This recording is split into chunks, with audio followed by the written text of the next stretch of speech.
Olá, eu sou o Francisco José, estamos no terreno ideal para a nossa construção de 100 metros quadrados, terreno de 250 metros quadrados. E hoje vamos estar falando de limpeza, terraplenagem e vamos estar falando também de cotas, de níveis que o terreno apresenta.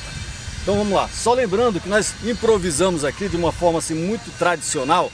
Nós fizemos esse levantamento através da mangueira de borracha, mangueira de nível, como é conhecido. Tá certo? Então nós já pré-estabelecemos 6 piquetes em nossa obra e vamos justificar a colocação dele e conhecer as diferenças de níveis. Vamos chamar esse aqui, o principal, que é o ponto mais alto, de ponto A, e aquele lá, que está bem próximo da guia. Percebam que eu afastei um pouquinho em função da boca de lobo. Quem lembra do comentário de boca de lobo? Tá certo? Mas, na realidade, a gente vai fazer essa diferença agora, perceber essa diferença. Sempre lembrando que é possível também fazer esse tipo de levantamento com a topografia, com processos bem mais avançados, com réguas a laser, ou mesmo com estação total, com teodolito, uma série de coisas. Mas a nossa obra é uma obra de 100 metros quadrados. Então, muito provavelmente, ela vai acontecer na unha, exatamente como estamos fazendo. Esse é o ponto mais alto nosso em relação à rua, a pavimentação da rua. Nós adotamos aqui um número de 60 centímetros. Agora nós vamos medir quanto deu do outro lado e fazer a diferença, para ver se está subindo ou descendo essa rua, do ponto A em relação ao ponto B. E quando nós fazemos, aliás, nós tiramos uma foto aí, né? Que está no vídeo aí para você visualizar melhor. Aqui nós temos 1,10 m. 1,10 m menos 60 dá 50 centímetros. Então o nosso terreno ele é penso, ele é caído, tem declividade do ponto A para o ponto B, 50 centímetros. Como é um terreno de 10 metros, isso dá 5% de caída. Portanto, muito pouco, muito bom para a gente projetar. Beleza? Na continuidade, nós já temos esse perfil aqui do terreno no que diz respeito à guia, à boca de lobo, a esse alinhamento. Toda a construção, ela ocorre depois da calçada. Aqui nós temos uma calçada de 2,50 metros. Via de regra, como estamos falando de um terreno de condomínio, o próprio condomínio já deixa piquetes pré-estabelecidos com as medidas do seu terreno base. Isso é muito importante para não haver aquelas invasões muito comuns quando você não tem essas coordenadas pré-estabelecidas. Daqui até a guia é calçada, daqui até aquele piquete nós temos aproximadamente 5 metros, que normalmente é o recuo que se deixa em condomínio. Agora vamos entender que se nós saímos dali com 60, vamos medir a nossa diferença, ponto A, ponto B, ponto C e o ponto D. Esse nível aqui, se o diretor puder aproximar, ele está com 20 centímetros. Ora, 20 centímetros, se nós saímos de lá com 60, então existe uma diferença, existe um aclive do ponto A até o ponto C de 40 centímetros. E aqui um outro pensamento. Se eu tenho no recuo de 5 metros 40 centímetros de diferença, então eu tenho uma porcentagem de 8% de aclividade, 8%. Só lembrando que a norma determina muito mais que isso. Agora, começando a projetar, muito provavelmente nós vamos fazer o projeto, desenhar a partir desse ponto. Como percebe-se, o terreno ao lado não está definido, ou seja, não tem uma construção. E a chance de esse vizinho fazer a edificação dele e elevar muito o nível da casa dele é grande.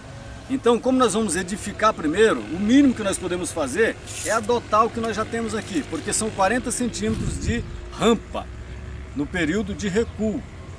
Nós vamos estar trabalhando dessa forma.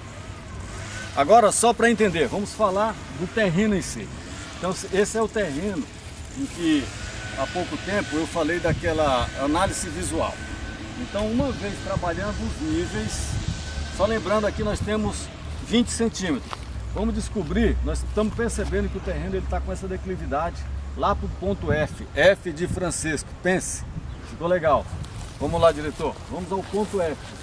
Uma vez chegando no ponto F, nós já aproveitamos para fazer esse turismo aqui no terreno. Adorei esse terreno, amei esse terreno. Dá para projetar legal, vai ser uma excelente edificação. Muito embora nós falamos lá atrás que o nosso terreno ideal é um terreno plano, eu adorei fazer essa análise nessa situação, porque vai nos apresentar e vai nos fornecer ferramentas diferentes para a gente estar trabalhando. Então esse aqui é o ponto do Francisco, é o ponto F, tá certo? Então, traçando essa diagonal aqui, isso aqui é o ponto F. Então nós já fizemos isso. Se o diretor puder aproximar aqui, ó. 80 centímetros. 80 centímetros é essa cota de nível aqui, a cota F do nosso terreno. Como você lembra, lá nós estávamos a 20 centímetros, 20 centímetros menos 80, então a declividade, a parte mais baixa do terreno tem 60 centímetros. Ora, se tem 60 centímetros, então esse é um terreno ideal para se construir, sem dúvida, mas ele vai ter aterro na parte esquerda dele. Acho que é melhor ficar para o terreno, para ficar mais chique. Então esse terreno aqui, ele tem essa declividade. Nessa região em que eu estou aqui, ele vai precisar de aterro. E se ele vai precisar de aterro, nós vamos ter que falar depois nos próximos vídeos de um outro elemento de fundação que a gente chama de alvenaria de embasamento. Alvenaria de embasamento é uma situação criada em função das condições do terreno. Só lembrando, para você que é profissional ou para você que é investidor, que todo esse levantamento faz parte das atividades do profissional que você contratou, no caso o arquiteto. Ele precisa dessas informações para estabelecer os parâmetros e a forma de projetar. Beleza? Agora vamos falar de limpeza do terreno. Esse é um terreno de condomínio, então via de regra, os terrenos de condomínio você vai encontrar nesse nível. Necessariamente esse terreno nosso aqui vai ter terraplenagem, ou seja, já que vai mexer nos níveis para poder encontrar esse equilíbrio, como eu falei outrora, então nós vamos primeiro fazer uma limpeza superficial nele.